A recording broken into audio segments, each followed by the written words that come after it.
Je me présente, je m'appelle Laetitia, j'ai 38 ans et j'ai décidé de vous faire une petite vidéo pour vous présenter ma méthode des enveloppes budgétaires. Donc c'est un sujet très en vogue en ce moment. Et en fait j'en parle beaucoup sur les réseaux sociaux, enfin, notamment sur les groupes Facebook qui existent déjà. Et très souvent on me pose la question, mais comment tu fais en 100% virtuel? Donc je vais tenter d'y répondre le mieux que je peux sur cette vidéo. Donc déjà je vais un petit peu me présenter. Donc je m'appelle Laetitia, j'ai 38 ans, je suis maman solo d'un garçon qui a 10 ans, voilà, que j'élève toute seule. Je travaille donc à temps plein dans la comptabilité. Ça fait 20 ans que je travaille dans ma boîte. Voilà, et j'ai, disons, souhaité faire cette méthode parce que j'avais des difficultés financières. Pourtant j'ai un salaire qui est assez convenable, j'ai pas à me plaindre. Mais malgré tout, je finissais toujours le mois dans le rouge et de plus en plus dans le rouge et j'arrivais plus à épargner en fait. Je piochais dans mes petites épargnes et puis je sentais venir que bientôt je n'aurais plus rien de côté et ça m'angoissait énormément. Donc du coup, j'ai décidé de m'intéresser un petit peu au monde du budget et puis c'est là que j'ai découvert cette méthode. Donc cette méthode qui était effectivement présentée par la plupart d'entre vous comme étant une méthode efficace, mais efficace si on la faisait en 100% en espèces. Et moi, ça, c'est quelque chose que j'ai jamais voulu. C'est-à-dire que l'espèce, je n'aime pas ça. J'aime pas en avoir sur moi, pour plein de raisons, pour des questions de sécurité, parce que souvent, on peut se faire braquer même pour un billet de 10 balles. Et voilà, pour des raisons aussi où on les perd. Donc voilà, l'espèce, c'est pas quelque chose qui me donnait envie. Même si pourtant, quand je suis les vidéos des youtubeuses, j'apprécie de voir, je trouve ça hyper satisfaisant de manipuler des billets, de voir ces liasses de billets qu'elles arrivent à former et tout. Mais au final, moi, dans mon quotidien, dans ma vie de tous les jours, je voyais pas comment adapter ça à ma vie en fait. Pourquoi? Déjà parce que le carburant, c'est quasi impossible de payer en espèces. Je fais que du drive, donc je me voyais pas changer ça en fait. Pour moi, c'était inconcevable. Je suis très consommatrice de produits sur internet, j'achète énormément de choses, des produits d'entretien, des produits, des fournitures de bureau, etc. Sur internet, même jusqu'à parfois le shampoing. Voilà, donc j'aime beaucoup acheter sur internet, je l'avoue. Et donc ça aussi, je ne me voyais pas changer mes habitudes. Donc je me suis dit, mais Laetitia, comment on peut adapter toute cette méthode et tous les côtés super sympas de cette méthode, les défis, les trackers épargne, tout ça, c'est hyper sympa, c'est hyper ludique à faire. Donc j'ai cherché, et puis j'ai trouvé une méthode. Et je la trouve super, ma méthode. Ça fait maintenant 6 mois que je la fais. Je peux vous assurer que ça fonctionne. Je fais énormément d'économies, bien plus que je n'aurais jamais imaginé. En 6 mois, j'ai mis énormément d'argent de côté, alors que j'en mettais plus depuis presque 3 ans. Et donc, je peux vous assurer que cette méthode, même si elle est virtuelle, elle marche.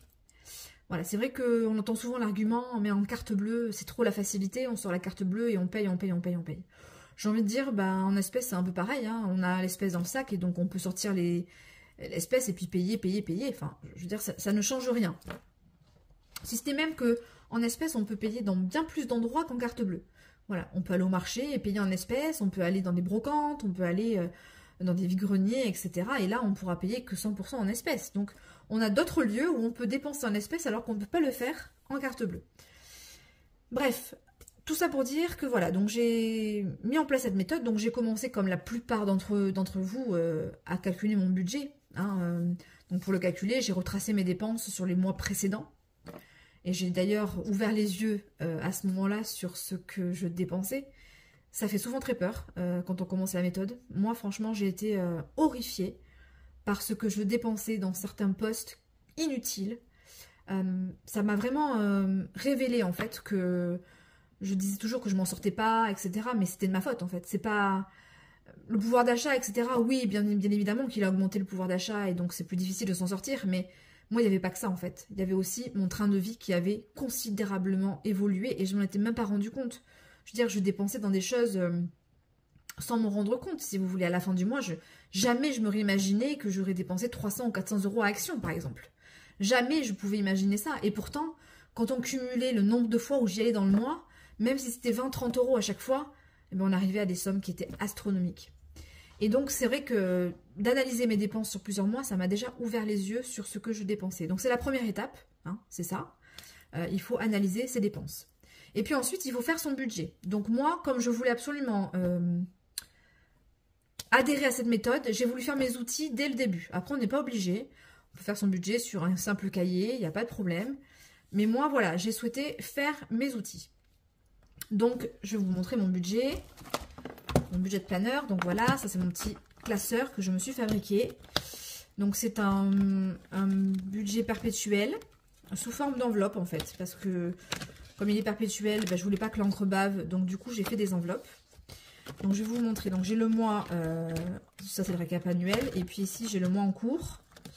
Et puis un petit peu plus loin, j'ai le mois suivant. Donc je vais vous montrer le mois suivant parce qu'il n'est pas rempli. Et que pour l'instant, je ne me sens pas prête à...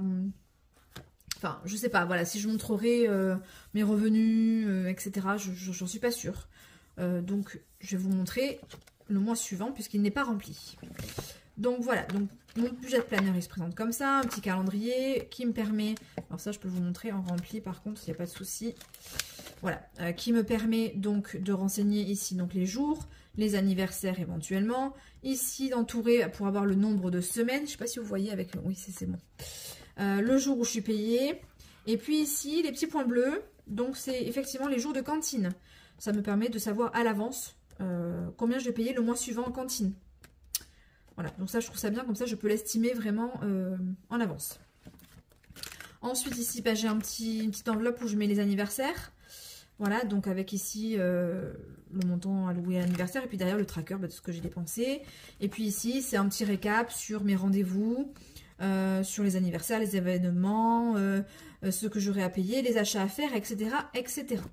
Voilà, donc ça me permet vraiment de calculer mon budget en fait. Hein. Voilà, donc hop, on revient ici. Donc voilà, du coup ça c'est vu. Ensuite ici on a le budget. Bon, après j'ai pas fait dans l'original. Hein. C'est un budget de planeur classique. Voilà, donc assez floral. Hein. Du coup, avec les revenus, les crédits dettes ici. Ici, on a le total des charges fixes et on a ici sur le côté le détail parce que j'en avais quand même beaucoup. J'ai une grande liste. Donc, du coup, ça me permet de faire la grande liste ici, de pouvoir checker en fait tous les montants et ici d'avoir le total pour calculer mon restant à vivre. Hop, ici derrière, on a les charges variables mais qui sont connues, en l'occurrence la cantine.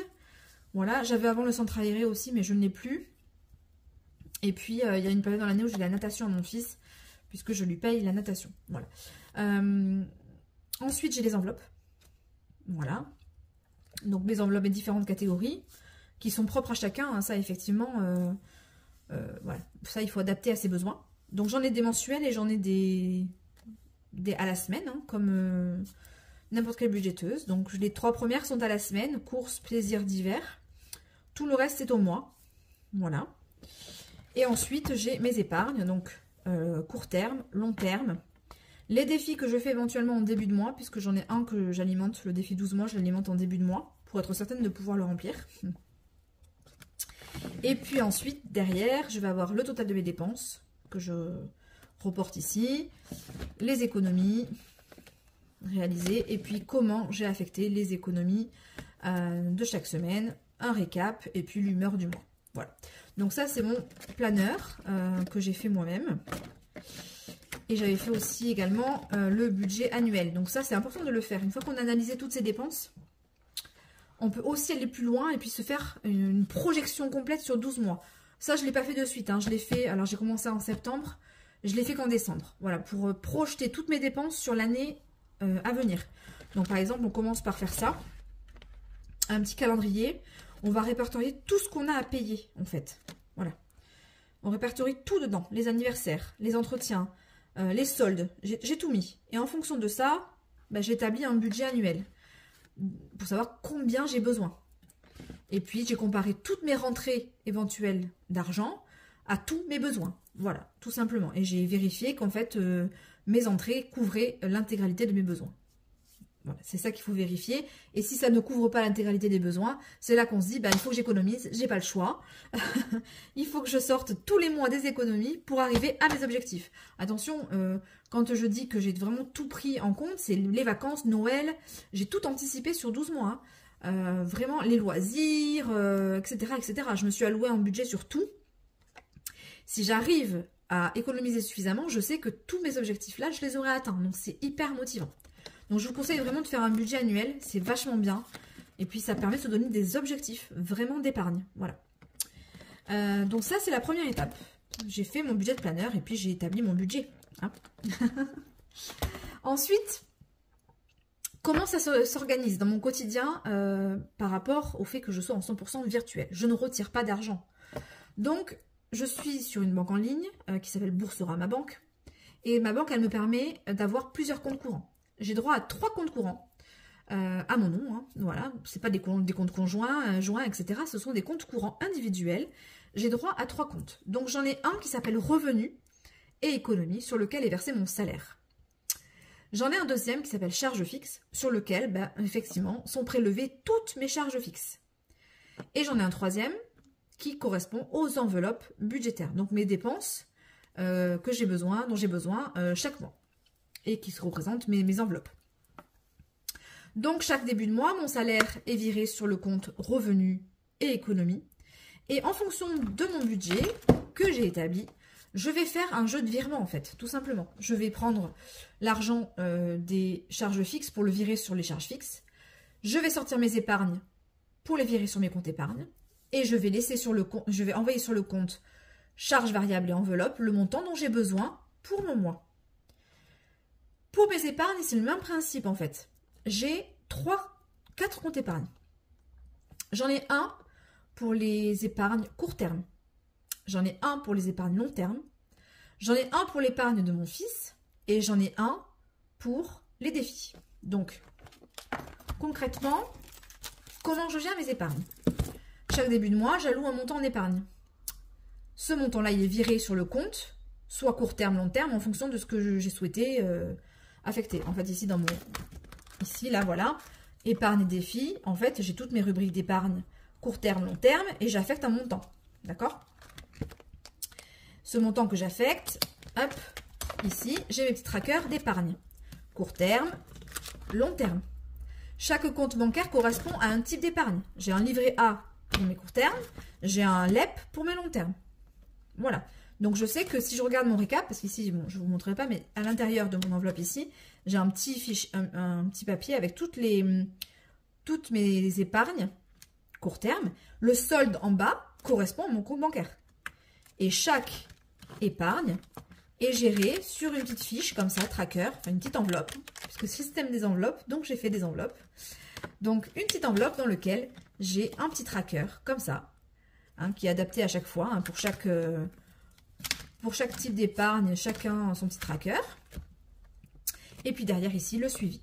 Voilà, pour que je puisse voir ce que j'ai dépensé, voilà, où j'en suis, etc., etc. Donc chaque début de mois, quand je vire l'argent sur les différents comptes d'épargne, je viens remplir mes épargnes ici, colorier, renseigner derrière, et comme ça je sais que pour voiture, aujourd'hui j'ai 340 €, je sais que si demain j'ai une vidange à faire, eh ben je peux dépenser, puisque j'ai 340 € dans cette enveloppe, je sais que je peux dépenser 120 ou 150 € pour une vidange. Voilà, j'ai l'argent. Idem pour les poubelles, on passe à la redevance incitative bientôt, donc je me mets à épargner, je sais qu'au moment où j'aurai à payer la redevance qui est de 330 € normalement pour moi, quand j'aurai atteint les 340 ou 360 €, j'aurai l'argent pour le payer. Voilà. Si je ne fais pas de suivi comme ça par catégorie, je ne sais pas ce que je peux dépenser dans chacune des catégories, c'est impossible. Donc c'est pour ça que c'est très utile d'avoir des petits trackers comme ça pour ses épargnes. Il faut traquer. De toute façon, cette méthode, elle consiste en quoi? Traquer en fait. Hein. Donc qu'on traque avec de l'espèce, vous avez des cartes bleues ou du virtuel, c'est la même chose. Donc voilà, donc chaque début de mois, effectivement, j'alloue dans mes épargnes, ici, un montant, et je viens cocher et renseigner. De la même manière que le ferait une budgéteuse qui, quand elle fait son remplissage, a une partie de billets qu'elle affecte dans ses épargnes et qu'elle va venir ici dispatcher dans ces différentes épargnes. C'est exactement pareil. Donc ça, ce sont les épargnes. Ok. Ensuite, au niveau des enveloppes, donc les enveloppes de dépenses. J'ai un petit mot terme, donc là je ne l'ai pas avec moi parce que je suis en train de tester une application mobile pour gérer mes trackers enveloppes. Je ne suis pas encore sûre de moi, mais voilà. Donc normalement j'utilise mes petits trackers A7 que je mets dans mon porte-monnaie, qui est un mot terme. Voilà, et du coup, ici, je peux venir traquer. Donc, je ne sais pas si on voit ici. J'ai le budget alloué pour le mois, j'ai la périodicité, le nombre de semaines. Ici, je peux cocher les semaines voilà, en fonction du remplissage. Et donc, je vais venir ici remplir dépôt pour semaine 1, temps, etc., etc. Donc, j'ai vraiment pour tous mes types, beauté, enfants, santé, resto, loisirs. Enfin, voilà, j'ai vraiment créé tous mes petits trackers comme si vous avez une enveloppe physique. Hein. Ça revient exactement au même. Et donc, je traque au fur et à mesure mes dépenses. Et comme ça, je sais, voilà, je sais qu'à la fin de la semaine, ah, ben j'ai dépensé ça, il me reste 17 €. Ok? Tout comme une budgéteuse qui aurait de l'espèce, dans sa petite enveloppe, il lui resterait 17 € en billets. Moi, il me reste 17 €. D'accord? Ça veut dire que ces 17 € là, ils sont sur le compte bancaire. Je ne les ai pas utilisés. Donc, plutôt de les laisser et d'avoir la tentation d'aller les dépenser, qu'est-ce que je fais chaque fin de semaine? Ben, je les sors. Je prends tous mes petits trackers, semaine, et je vois ce qui reste. Je fais le cumul et je sors cet argent et je le mets sur mon compte courant, revenus et économie. Voilà, je le sors. Je ne peux plus dépenser cette somme. Elle est sortie de mes enveloppes. Voilà. Et je fais ça chaque semaine et je fais ça aussi à la fin du mois pour le bilan du mois. C'est-à-dire qu'à la fin du mois, toutes mes enveloppes mensuelles, je les vide de la même manière. Et donc, c'est là qu'interviennent les défis. Donc, au début, je faisais les défis uniquement au mois. Et ça me frustrait énormément. Parce qu'en fait, j'avais trop envie, c'était remplir mes défis. Et je voyais toutes ces budgéteuses, parce que j'en suis quand même plusieurs, qui faisaient leur remplissage défis chaque semaine.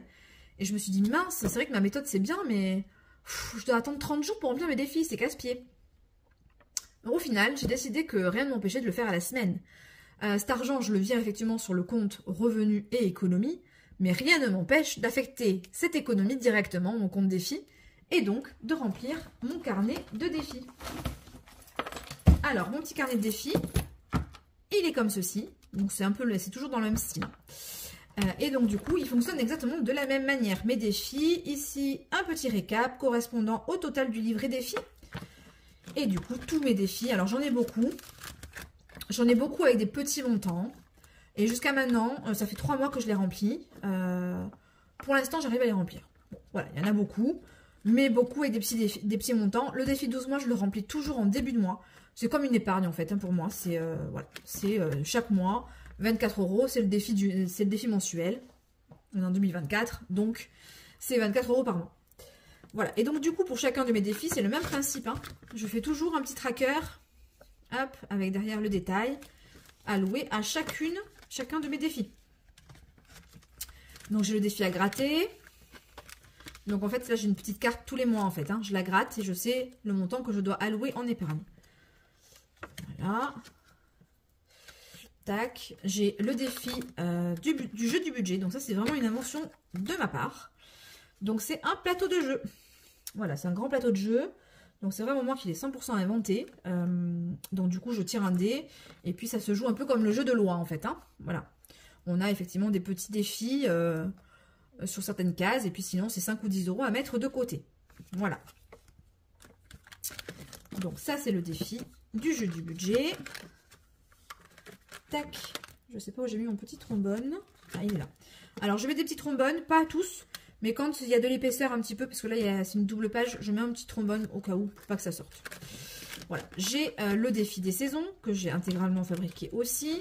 Donc, on a un tracker par saison. Et puis, on a des petites comme ça, des petites cartes, je vais y arriver, par saison. Hop, je vous montrerai après, j'ai un petit stock de défis. Je sais pas où j'ai mis. Ah, il est là. En fait, comme ils sont rose gold, sur le rose gold, j'ai du mal à les voir. Le défi des jours fériés, hein, tout simplement, hein, tous les jours fériés de l'année. Le défi carte de France. Le défi poker, qui se joue avec un jeu de cartes. Hop, moi j'ai le jeu de cartes gold, que j'avais eu gratuitement sur Temu. Alors, je sais pas comment j'ai fait pour l'avoir gratuitement, mais pourtant c'est vrai. Je suis rentrée dedans, il y avait un jeu, ils m'ont dit produit gratuit, bam, je l'ai reçu. Bon, ok. Donc, c'est le défi poker. Alors, j'ai avec toujours le petit jeu, alors qui est très inspiré de la chaîne Jenny's Real Life, qui s'appelle maintenant Jenny, les enveloppes d'une vie, ou quelque chose comme ça. Et qui a même arrêté, je crois, les vidéos budget. Je crois que voilà, elle fait plus trop ça, elle fait des vidéos de cuisine, etc. Mais voilà, je me suis inspirée un petit peu de son défi. Voilà, suivant ce que je tire, donc une paire, deux paires, un brelan, un carré, enfin voilà, je mets une somme correspondante en épargne. Voilà, hop. Donc ça aussi, je remets mon petit trombone. On a le jeu du Monopoly. Bon, ça, vous connaissez. Hein.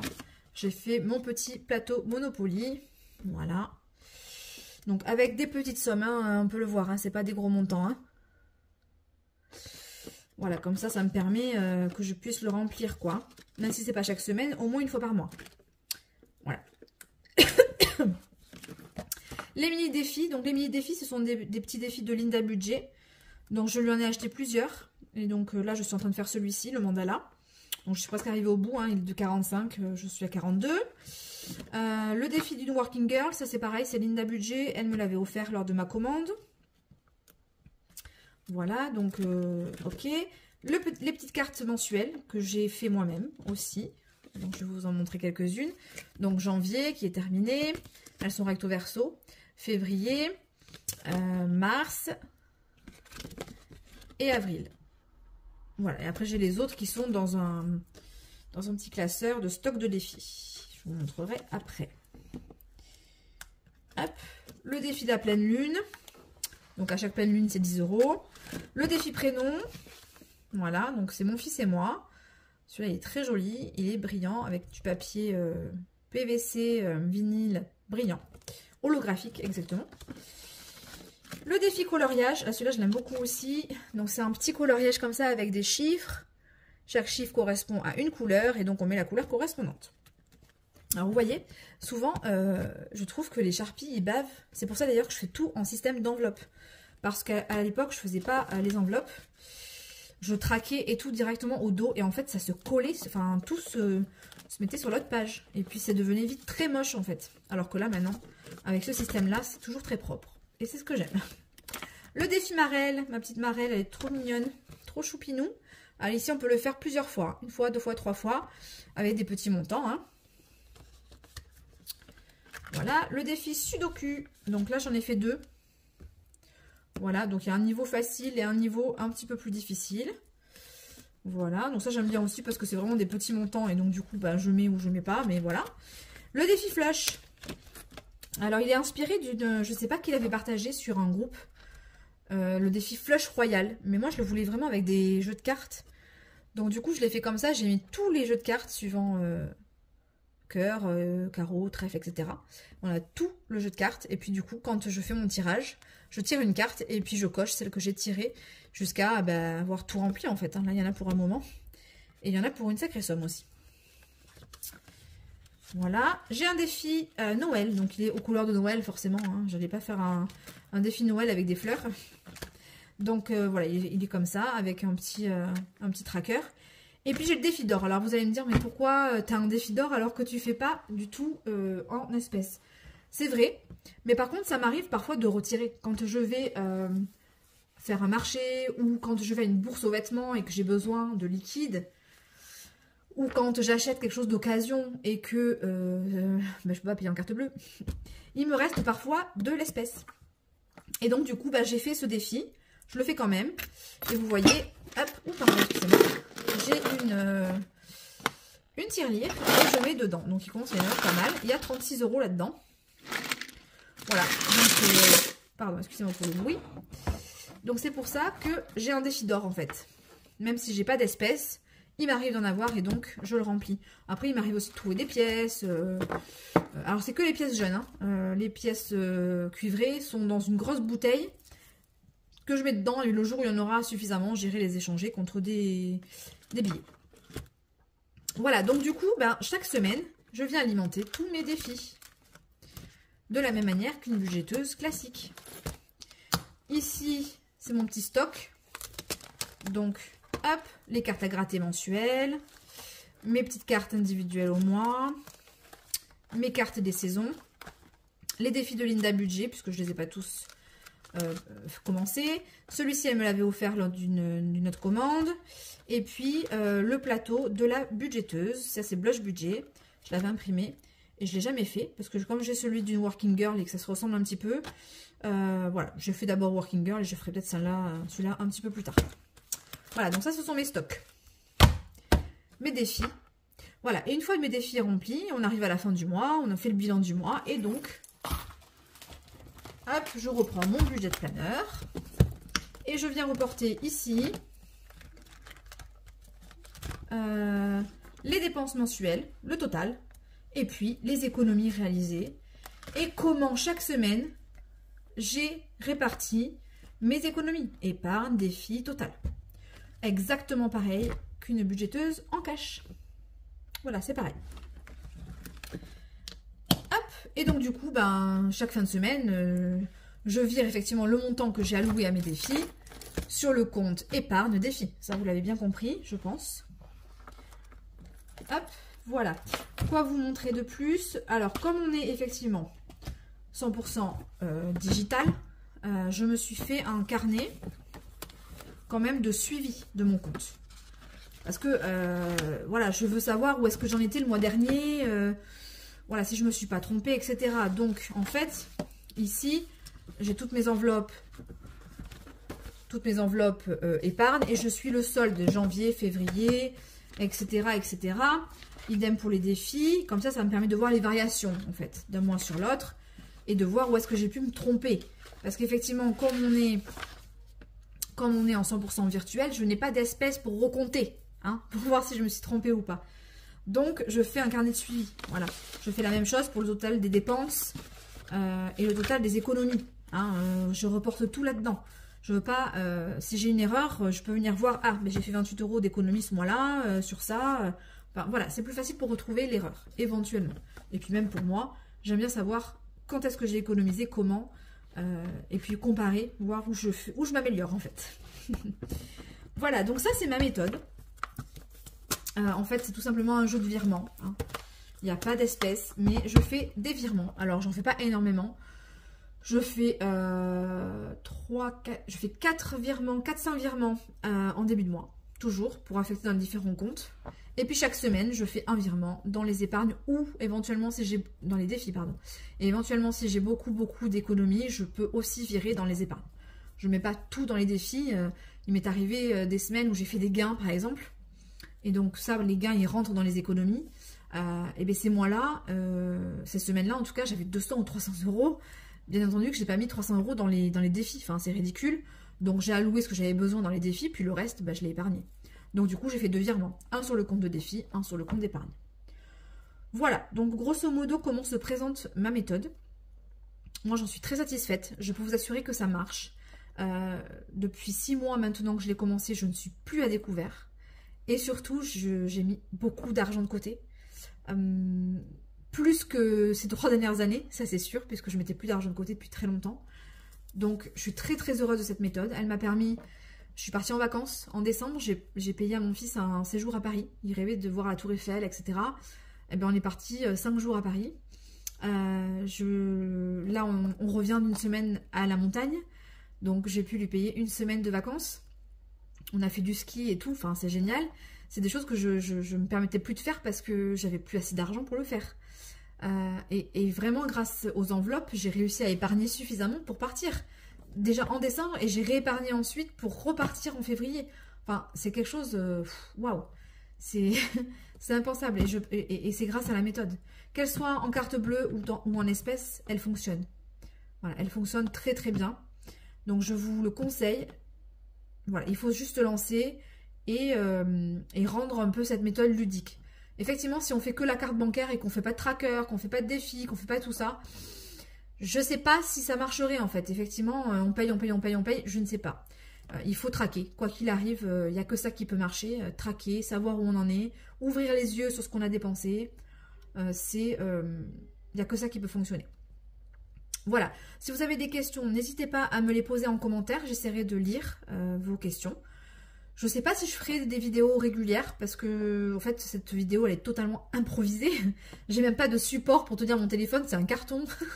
J'ai fait ça totalement à l'arrache parce que bah, j'avais plein de monde qui me posait des questions sur les groupes Facebook. Comment tu fais en 100% virtuel? Donc voilà, c'est pour ça que je vous fais une vidéo.